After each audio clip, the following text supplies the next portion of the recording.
Hey, it's JayMac with Joyful Parents. Thank you once again for joining us today. I have a very important question for you today. Do you love all of your children the same? This is an important question, and I want to challenge you a little bit on it. Now, maybe I should be asking it in a different way.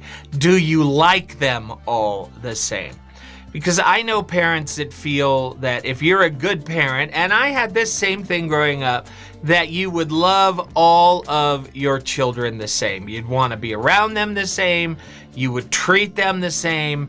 And my friends, I've come to the conclusion it's just not true. Now, yes, deep down in your heart, your love for your children is unmeasurable. It's unconditional. But each child comes to us with a completely unique personality. You know this if you've had more than one child. They come with traits and attitudes and beliefs that you never programmed into them. They just come out that way, and I don't know where they get them. I don't know if it's nature, nurture. I don't know what it is. But they come out completely different. And there's going to be a side effect of this. And I think it's important to understand, because I see parents beating themselves up because there are times in their lives when they don't really like one of their children. And they feel like, oh, I'm supposed to love them all equally. Well, the truth is that we are all individual personalities. And just like there are adults that you don't get along with, that you know, they rub you wrong, you don't want to be around them. Guess what? Your children may have a personality just like that. And you may rub against them. You still love them, but you may rub against them in a very difficult way.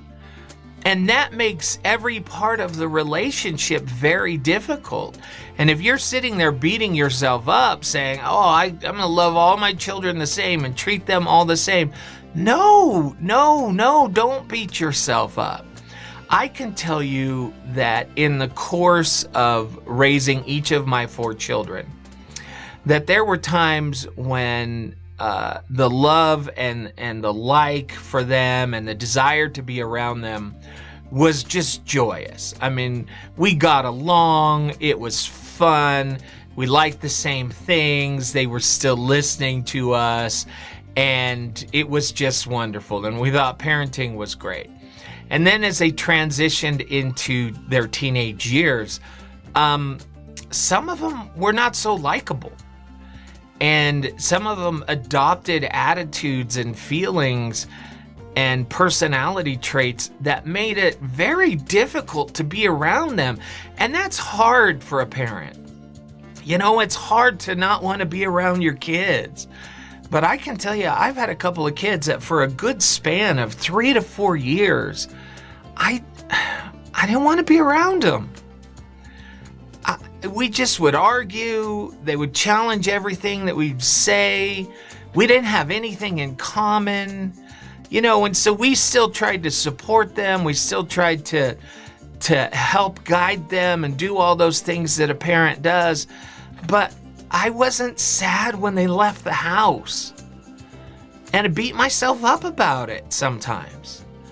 And so I think it's important to know that you know, we have this assumption, and we do this with our family members, we do this with our siblings, and the assumption is that because we're blood, but that because I created you, you came out of the womb, and you're our flesh and blood, that means that we should automatically get along. And that is a bunch of nonsense. I'm telling you right now, get that out of your head. It is absolute nonsense that they are individual personalities, and so are you. And that means some of them you're going to get along better with than others. And your children may accuse you of having favorites. Like, do you have a favorite child? And I'm going to tell you that there are times in my life when I had a favorite. And it wasn't anything more than our personalities, they matched up. And we really enjoyed being around each other. So did I love them more? No. But did I want to be around them more than my other children? Yes, absolutely. I have had favorites. And I know that you might be saying, JayMac, that's crazy. You can't have favorites. No, really, you can. You can have favorites. Now, if you watch my video about, how to discipline your kids without the anger and without the fear, you'll remember that I talk about a system of expanding and contracting freedoms, a great way to parent your children without anger. And what's nice about that parenting method is it doesn't really matter if they're your favorite or not, because it is applied equally to all of your children.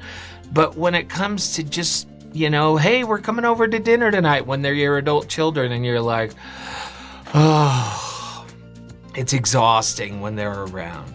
And I have to tell you, this happened with several of my children, and I've come to learn and understand that in many cases, it's because their brain's not fully cooked yet.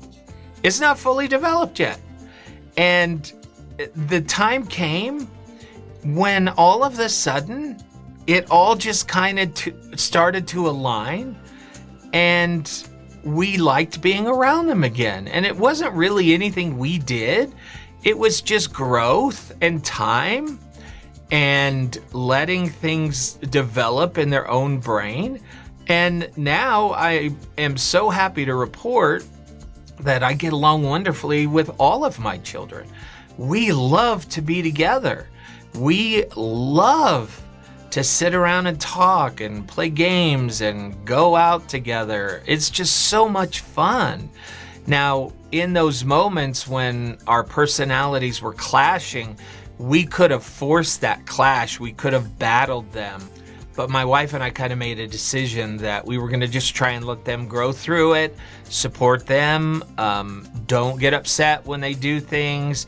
Just let them live their lives, and eventually their brains are going to fill in. And so far, that has worked.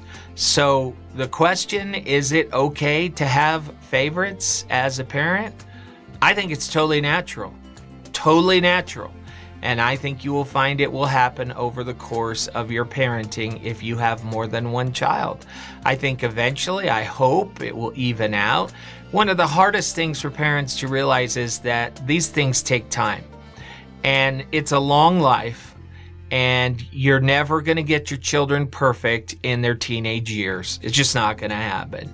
But sometime in their 20s, maybe even late 20s, you're going to start to see changes, and you're going to start to see them do things that you've tried to get them to do by force for years. And now they're doing them, and they feel like they came up with it, and you're like, I've been trying to get you to do that thing for years. And, they think that they're all creative and proud of themselves, and that's fine. Just one last note here.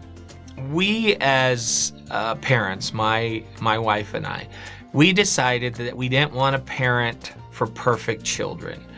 We decided that we wanted to parent to have a relationship with our children in adulthood, so that they would come to us for advice, they would want to be around us. So far, we have accomplished that goal, and I'll do another video on that exact topic, and we'll dive into it a little bit more. And I absolutely cover it in my online course, Joyful Parents. That's available at jaymcfarland.com. Just click on online courses. And we cover all of these issues and a lot more. And we also want you to take a minute, if you like the content, to subscribe and hit that bell so you're notified when you get new content. And I just want to thank you for watching if you've listened up to this point. And please share your comments about whether or not it's okay as a parent to have a favorite.